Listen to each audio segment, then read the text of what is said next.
Magandang araw po sa inyong lahat. Ang kwento na ito ay ipagpatuloy natin ang kwento ni Janos. Sitoy, gumising ka na, gising. Paulit-ulit kong sabi noon kay Sitoy. At sa kabutihang palad ay nagising naman ito. Ngunit dahan-dahan namang may bumukas sa pinto kung saan kami naroroon. Naku Sitoy, ito na yung magiging katapusan natin. Anong gagawin natin ngayon? Nanginginig kong sabi noon ni Sitoy habang nakatingin sa pinto. Teka lang, ano bang nangyari? Wika pa ni Sitoy na naguguluhan. Ano ka ba? Kanina ko pa sinasabi sa iyo na aswang ang lahat ng nandito. Sagot ko pa noon kay Sitoy. At maya-maya lang ay sabay kaming natigilan. Sino ka? Pakawalan niyo kami rito, maawa kayo sa amin. Pagmamakaawa ko pa sa matandang lalaki. Huwag kayong mag-alala dahil nandito ako para iligtas kayo. Bilisan niyo, sa likod na tayo dumaan para hindi nila tayo mahalata. Wika pa ng matandang lalaki sa amin. At habang kami naman ni Sitoy ay bahagya na may sinunod ang utos ng matanda. At habang nakalabas na kami sa kwarto, ay rinig pa namin ang mga boses ng mga nilalang. Para bang pinaplano na nila kung ano ang kanilang gagawin sa amin. Ngunit nasa labas ito ng kanilang bahay. Kung kaya't hindi nila kami makikita dahil sa likuran kami dumaan. Hanggang sa tuluyan na kaming nakalabas sa bahay na iyon. Sumunod kayo sa akin. Bilisan niyo. Kung kaya't walang ano-ano, ay sumunod kami kung saan dumaan ang matanda. Dahil nung mga sandaling iyon, ay hindi rin namin alam kung saan kami pupunta. At lalo na hindi rin namin alam kung saan ang daan papalabas. Kung kaya't wala na kaming ibang paraan, kundi sumunod sa matanda na iyon. Tumakbo kami noon ng tumakbo, Miss Selena. Hanggang sa naisipan ko, teka lang, hinto muna tayo. Pagod na yung mga paa ko. At saka saan ba tayo pupunta? At saka Manong, sigurado ka ba na tama yung dinadaanan natin? Dahil iba na yung kutob ko eh. Kanina pa tayong takbo ng takbo. At kahit iisang bahay ay wala man lang tayong nadaanan. Sunod-sunod kong tanong noon sa matanda. Mamaya ko nasagutin ang mga tanong mo. Umalis na tayo rito dahil nararamdaman ko na paparating na sila. Matapos wikain yun ng matanda, ay mas lalo kaming natatakot, Miss Selena.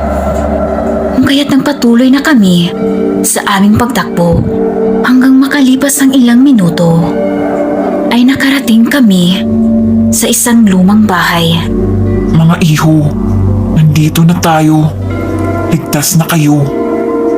Nung mga sandaling iyon, ay nagtinginan kami ni Sitoy. At dahan-dahan akong lumapit sa kanya at bumulong. Sitoy, parang hindi ako komportable dito. Ako din, pero kailangan nating maging alerto. Dahil kung ano ang mangyayari, ay magiging handa tayo. Matapos yun, ay saka kami nagpasya na pumasok sa loob. Magpahinga muna kayo rito. Kaya sigurado akong pagod na kayo. At huwag kayong mag-alala. Hindi nila kayo matutuntun rito. At bukas na bukas din ay hahatid ko na kayo sa inyo. Manong, pasensya na po. Pero gusto na naming umuwi. Dahil sigurado ako na nag-alala na yung mga pamilya namin. Wika pa ni Sitoy sa matanda. Ngunit sa hindi namin inaasahan, ay bigla itong nagalit. Hindi pwede. Walang uuwi ngayon hanggat hindi ko sinasabi. Gusto niyo bang mahuli nila kayo? Hindi niyo alam kung ano ang kaya nilang gawin kahit makinig na lang kayo sa akin. Hindi na kami sumagot noon, Miss Selena. At saka nag-iisip na lang kami ng paraan kung paano makaalis roon. Dahil sa pagkakataon na yun, ay natuto na kami. Habang nagpapahinga kami noon, ay nagpapanggap kaming tulog hanggang sa nararamdaman namin na merong paparating. Kung kaya't agad kaming tumayo at kinuha ang aming hinanda para maging panlaban sa kanya. Sinasabi ko na nga ba, isa ka ding aswang. Kaya pala niligtas mo kami sa kanila dahil gusto mo na masulo mo kami. Ngunit nagkakamali ka dahil kanina pa lang ay pinagkakahandaan ka na namin. Nang matapos ko iyong wikain, Miss Selena, ay mas naging mabalasik pa ang kanyang tingin sa amin. Nagbabaga na ang kanyang mga mata at walang tigil sa kanyang paglalaway. Situy, maganda ka. Kailangan nating labanan ang nilalang na ito. Kung kaya't pinaghahampas namin ito sa aming dalang kahoy, Miss Selena. Ngumisi lang sa amin ang nilalang, Miss Selena, hanggang sa sabay kaming natikilan. Ano yung mga kalabog? Tanong ko pa. Nagulat kami ni Situy noong nakita namin ang mga 10 kanilalang. At hindi kami nagkakamali.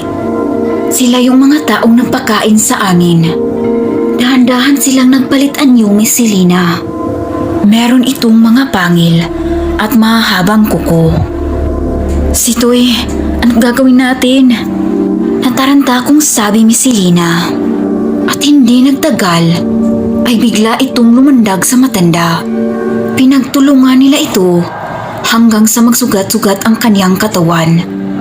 Habang pinanood namin sila, ay para itong mga asong gutom. At sabay wika ng, Traitor ka. Akala mo hindi namin malalaman ang ginawa mo? makalipas pa ang ilang sandali, ay nilantakan nila ang matanda. Sigaw ng sigaw ang matanda, ngunit walang tigil ang mga aswang sa kanilang ginagawa. Pinagtulungan nila ang kanilang sariling kauri hanggang sa nagpasya kami ni Situy. Kailangan na nating makaalis ngayon dahil tayo ang isusunod nila. Wika ko pa kay Situy. Tumakbo kami noon ng tumakbo habang abala pa ang mga nilalang. Hindi kami tumigil kahit hindi namin alam ang aming dinadaanan. Janos, bilisan mo. Baka maabutan pa tayo ng mga nilalang na iyon. Hanggang makalipas ang ilang minuto ay nakarating na kami sa kalsada. Napawi lahat ang aming pagod noong makita namin na merong paparating na sasakyan. Kung kaya't agad kami sumigaw ng tulong. Tulungan niyo po kami. Tulungan niyo po kami. Sigaw pa namin noon. Halos maiyak kami noon sa tuwa noong tumigil sa tapat namin ang isang sasakyan. Agad naman nagbukas ng bintana ang driver. Anong ginagawa niyo rito? 6 oras ng gabi. Tanong pa ng driver sa amin. Mamaya na namin ipaliwanag sa inyo. Lumayo muna tayo sa lugar na ito. Wika pa ni Situy sa driver. Kung kaya't agad kaming pinapasok sa loob. Noong nakapasok na kami, ay isinalaysay namin lahat ang mga nangyayari. Laking pasasalamat namin sa driver. At noong gabi din yun, ay hinatid kami sa aming bahay. At hanggang dito na lang ang aming kwento, Miss Selena. Lubos na gumagalang, Janos. Again, maraming salamat po sa pakikinig ng kwento ni Janos. God bless po sa inyong lahat at mag-iingat po kayo palagi.